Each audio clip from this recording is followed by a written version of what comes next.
আপনি এখন এটা বলছেন যে আপনার কেন ছাত্রলীগ করতে হয়েছে। আমি যদি আপনাকে প্রশ্ন করি, তাহলে আমার একটা প্রশ্ন আছে, আপনাকে না, শুধু আপনাকে না, বাংলাদেশের এই যে মেইন স্ট্রিম মিডিয়া যারা আছে, এত বড় বড় হাউস, এই মিডিয়া হাউসগুলো আমাদেরকে যে বাধ্যতামূলকভাবে গণরুমে রাখা হলো, 4 জনের রুমে আমি 2 বছর 40 জন থেকেছি, এটা যে করা হলো, গেস্ট রুম করানো হলো, ল্যাব ক্লাস বাদ দিয়ে আমাদেরকে বাধ্যতামূলকভাবে আওয়ামী লীগের একজন নেতাকে সালাম দেওয়ার জন্য ঢাকা বিশ্ববিদ্যালয়ের শত শত শিক্ষার্থীকে ঘন্টার পর ঘন্টা দাঁড় করিয়ে রাখা হয়েছে। ভাইরা বলতে পারবে এটা সত্যতা আছে কিনা। এটা যখন করা হলো, এই মিডিয়া হাউসগুলো কথাই ছিল, এই বুদ্ধিজীবী সমাজ, সুশীল সমাজ, আপনাদের মতো যারা উপস্থাপক কিংবা বাংলাদেশে এই জানা আমার শেষ করতে দিতে হবে, কারণ আমার জীবনের শত শত ঘন্টা এই ছাত্রলীগের নোংরা কালচারগুলো নষ্ট করেছে। তখন ঢাকা বিশ্ববিদ্যালয়ের একজন শিক্ষকও কথা বলে নাই, কোনো একটা মিডিয়া হাউসের একজন সংবাদকর্মী গণরুমে যায় না। আপনি কি করেছেন সেটা আমি প্রশ্ন করছি। আপনি যখন মিডিয়ার কথা বলছেন, আমি তো জানি মিডিয়া কি করেছে সেটা আমরা নিজেই দেখেছি। আপনাকে নিয়ে যে অভিযোগগুলো আসে এর মাঝে কিন্তু খুব কমন একটা কোশ্চেন আমরা খুব শুনি, সেটা হচ্ছে যে আপনি ছাত্রলীগের সাথে ছিলেন, ছাত্রলীগ করেছেন, ছাত্রলীগের সাথে ছিলেন, আপনি মুজিবের পক্ষে ভাষণ দিয়েছেন, প্রচার করেছেন। একজন সার্জিসকে কেন ছাত্রলীগ করতে হয়েছিল? হ্যাঁ, আচ্ছা শুনেন, এটা হচ্ছে কষ্ট লাগার কিছু নাই, হ্যাঁ, এটা হচ্ছে ফ্যাক্ট বা রিয়েলিটি। এটা আমি 2017 সালে ঢাকা বিশ্ববিদ্যালয়ে ভর্তি হয়েছি। ঢাকা বিশ্ববিদ্যালয়ে তখন পরিস্থিতি ছিল, ভাইরা যেহেতু এখান থেকে পড়েছেন জানবেন, বা আশেপাশে থাকলে আরও জানবেন, ঢাকা বিশ্ববিদ্যালয়ের প্রত্যেকটা ছেলেদের হলে, আপনি যদি হলে থাকতে চান, আপনাকে ছাত্রলীগের প্রোগ্রাম গেস্টরুম করতে হবে, এটা বাধ্যতামূলক। আপনি যদি করেন থাকতে পারবেন, না করলে থাকতে পারবেন না। প্রথম, দ্বিতীয়, তৃতীয় বর্ষে এটা বাধ্যতামূলক। আমি আমার জায়গা থেকে, আমার ঢাকায় এরকম আত্মীয় স্বজন কেউ ছিল না যার বাসায় আমি থাকবো। ঢাকা বিশ্ববিদ্যালয়ের আশেপাশে যে চানখারপুল, লালবাগ এলাকার যে মেসের অবস্থা, তার চেয়ে হলে একটু কষ্ট করে প্রোগ্রাম গেস্টরুম করে হলে থাকা 1000 গুণ ভালো। আমি হলে থেকেছি, হলের ছাত্রলীগের প্রোগ্রাম গেস্টরুম করেছি, এক। দ্বিতীয়ত, আমি শেষ করি, হল, বিশ্ববিদ্যালয়, সেন্ট্রাল, কোথাও কোনো কালেও আমার ছাত্রলীগের কোনো পোস্ট ছিল না। আমি জীবনে শুনিনি যে আমার নামের পাশে 24-এর অভ্যুত্থানের আগে কেউ এটা ব্যবহার করেছে যে ছাত্রলীগের নেতা। কিন্তু 24-এর অভ্যুত্থানের পরে ইচ্ছাকৃতভাবে, আমি মনে করি একটা রাজনৈতিক উদ্দেশ্যে প্রশ্নবিদ্ধ করার জন্য এই শব্দটা ব্যবহার করা হতো, ছাত্রলীগের নেতা। এবার আরেকটা জিনিস বলি, যেটা আপনি বললেন যে বঙ্গবন্ধুরিয়া, আমি আমার জায়গা থেকে বিতর্ক করতাম শিক্ষা জীবনে, পুরো বিশ্ববিদ্যালয় লাইফে। এটা আমার বিশ্ববিদ্যালয়ে যারা সার্কেলে আছে তারা ভালো করে জানবে। মুজিবুর রহমানকে আপনি বঙ্গবন্ধু জ্ঞান করেন? হ্যাঁ, আমি শেষ করছি আমার কথাটা। তো এই বিতর্ক সংসদীয় বিতর্ক হয়, বারোয়ারি বিতর্ক হয়, উপস্থিত বক্তৃতা হয়। তো আমার সবচেয়ে বেশি পুরস্কার হচ্ছে বারোয়ারি বিতর্কে। তো এরকম একটা বিতর্ক প্রতিযোগিতা, 2টা বিতর্ক প্রতিযোগিতার ভিডিও আমার চোখে মাঝে মাঝে পড়ে। একটা হচ্ছে করোনার সময় অনলাইনে বিতর্ক প্রতিযোগিতা আয়োজন করা হয়েছিল। আমার ওই ঘরে রুমে বসে ভিডিও করা, ওই ভিডিওগুলো জমা দিতে হতো। এরপরে ভিডিও অ্যানালাইসিস করে যাদেরটা ভালো হতো তাদেরকে পুরস্কার দিত। তো যখন আমি একজন প্রতিযোগী, আমি 2টা জিনিস দেখবো, আমার টপিক কি, সেকেন্ড হচ্ছে আমার কন্টেন্ট তৈরি করে আমার জিততে হবে, চ্যাম্পিয়ন হতে হবে, এক। 2 নম্বর আরেকটা ভিডিও চোখে পড়ে, এটা হচ্ছে মহসিন হলের মাঠে হয়েছিল, আয়োজন করেছিল Dhaka university alumni association. Topic ছিল আমার বঙ্গবন্ধু। আমি হল চ্যাম্পিয়ন হয়েছিলাম। এরপরে বিশ্ববিদ্যালয়ের 18টা হলের আরেকটা ফাইনাল স্টেজ হয়, সেখানে আমি অংশগ্রহণ করি, আবার সেখানে অংশগ্রহণ করি চ্যাম্পিয়ন হওয়ার জন্য। তাহলে আমার কি হবে, আমার যে টপিক, আমি ওই টপিকের যত ধরনের ভালো তথ্য পাওয়া যায় আমি খুঁজে উপস্থাপন করে আমার আবার চ্যাম্পিয়ন হতে হবে। তো এটাই আমি উপস্থাপন করেছিলাম, এবং এই 2টা ভিডিও আমি মাঝে মাঝে আমার জায়গা থেকে দেখি। কিন্তু আমি বুঝলাম, কিন্তু এটা তো সত্যি যে সার্জিস ছাত্রলীগ করেছে, তখন ছাত্রলীগের আমি আপনাকে ছাত্রলীগের যে সভাপতি, তার সাথে আপনার ছবি আছে। হ্যাঁ, আমার তার সাথে শেখ হাসিনার সাথেও ছবি আছে, শেখ হাসিনার সাথেও ছবি আছে, তার পক্ষে যে বক্তব্যগুলো আছে। আমার কথা হচ্ছে, তাহলে ছাত্রদল ওখানে কি করে থাকলো ইউনিভার্সিটিতে? কোথায় ছাত্রদল? ইউনিভার্সিটি ছিল না। প্রত্যেকটা ঢাকা ইউনিভার্সিটি ছাত্রদল ছিল না।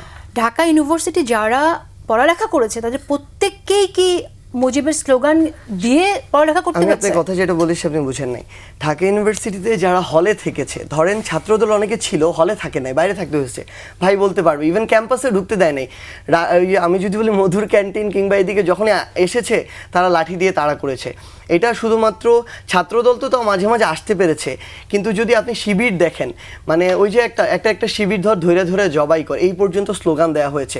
তো ফ্যাক্ট হচ্ছে, আপনি এখন এটা বলছেন যে আপনার কেন ছাত্রলীগ করতে হয়েছে। আমি যদি আপনাকে মানে প্রশ্ন এখন করি, আপনি কি- তাহলে আমার একটা প্রশ্ন আছে, আপনাকে না শুধু আপনাকে না, বাংলাদেশের এই যে মেইন স্ট্রিম মিডিয়া যারা আছে, এত বড় বড় হাউস, এই মিডিয়া হাউসগুলো আমাদেরকে যে বাধ্যতামূলকভাবে গণরুমে রাখা হলো, 4 জনের রুমে আমি 2 বছর 40 জন থেকেছি, এটা যে করা হলো, গেস্ট রুম করানো হলো, ল্যাব ক্লাস বাদ দিয়ে আমাদেরকে বাধ্যতামূলকভাবে আওয়ামী লীগের একজন নেতাকে সালাম দেওয়ার জন্য ঢাকা বিশ্ববিদ্যালয়ের শত শত শিক্ষার্থীকে ঘন্টার পর ঘন্টা দাঁড় করিয়ে রাখা হয়েছে। ভাইরা বলতে পারবে এটা সত্যতা আছে কিনা। এটা যখন করা হলো, এই মিডিয়া হাউসগুলো কথাই ছিল, এই বুদ্ধিজীবী সমাজ, সুশীল সমাজ, আপনাদের মতো যারা উপস্থাপক কিংবা বাংলাদেশে এই জানা আমার শেষ করতে দিতে হবে, কারণ আমার জীবনের শত শত ঘন্টা এই ছাত্রলীগের নোংরা কালচারগুলো নষ্ট করেছে।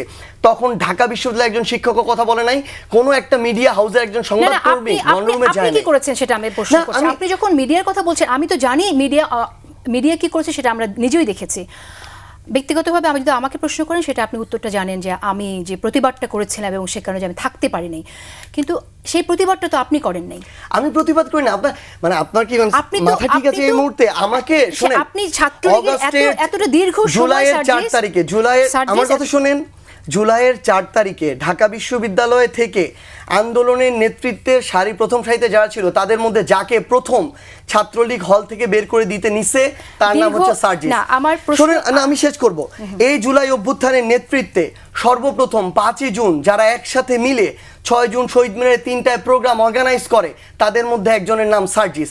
এই অভ্যুত্থানের আচ্ছা। সামনে সারিতে থেকে যে কয়েকজন নেতৃত্ব দিয়েছে, কিন্তু তার একজনের নাম আমার সার্জিস। প্রশ্নটা- আমি আপনি কিভাবে বলেন যে আমি প্রতিবাদ করি এই কথা? আপনি না না কিভাবে না না বলেন? না না সার্জিস, আমি আপনার গণঅভ্যুত্থানে আপনার ভূমিকাকে ডেফিনেটলি ক্রেডিট দেই বলেই আমি আপনার সাথে এটা নিয়ে কথা বলছি। ক্রেডিট দেই বলে আমি এই প্রশ্নগুলো যখন মানুষের মুখ থেকে শুনি, সেটার জবাব দিতে চাই বলে আপনার কাছে জবাব জানতে চাইছি যে আপনি দীর্ঘ সময় ছাত্রলীগে থাকলেন, তার দীর্ঘ সময় না।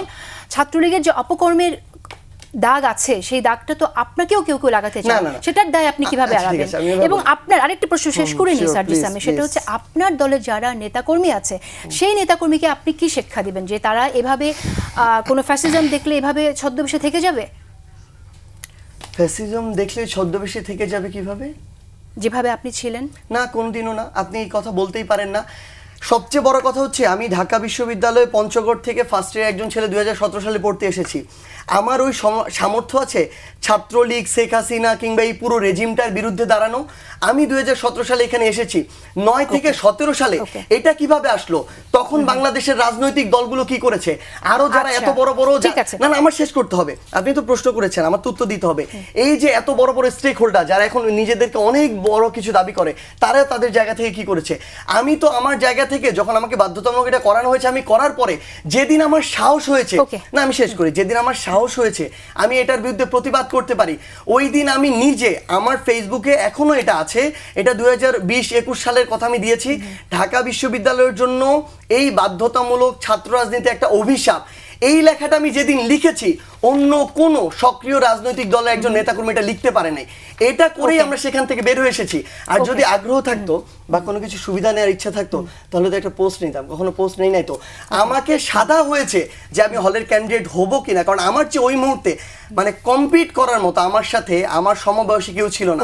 কিন্তু আমাকে ওইটি দিয়ে কখনো এইটুকু প্রলোভিত করতে পারে নাই যে তুমি একটা পোস্ট না, ওটা ছেড়ে চলে এসেছি, তারপরে চাকরির দিকে গিয়েছি। ওকে, আপনার যারা নেক্সট ফলোয়ার্স যারা হবে, তাদের জন্য আপনার বার্তাটা কি, যে ভবিষ্যতে কখনো যদি এরকম কোনো ফ্যাসিজম দেখে, তাহলে কি শুরুতেই প্রতিবাদটা করবে নাকি এভাবে থেকে যাবে? এটাকে আপনার এক লাইনে বলবেন। হ্যাঁ, না মানে এটাই, মানে আমরা খুব প্রত্যাশা করি আর কি 2009 সালের প্রতিবাদটা যেন 10 সালে আপনিও করতেন, 11 সালে করতেন, তাহলে আমি করেছিলাম, 10 আমি করেছিলাম। এটাই, আপনি তো চলে যেতে হয়েছে না, আমরা তো যাই নাই, আমাদেরকে বাধ্য করা হয়েছে, আমরা তারপরে যাই নাই। না, আমি আওয়ামী লীগ, আমার কাছে প্রলোভন ছিল সার্জিস, এটা আমি ব্যক্তিগত কিছু ছিল, প্রলোভন আমাদের কাছেও অনেক ছিল।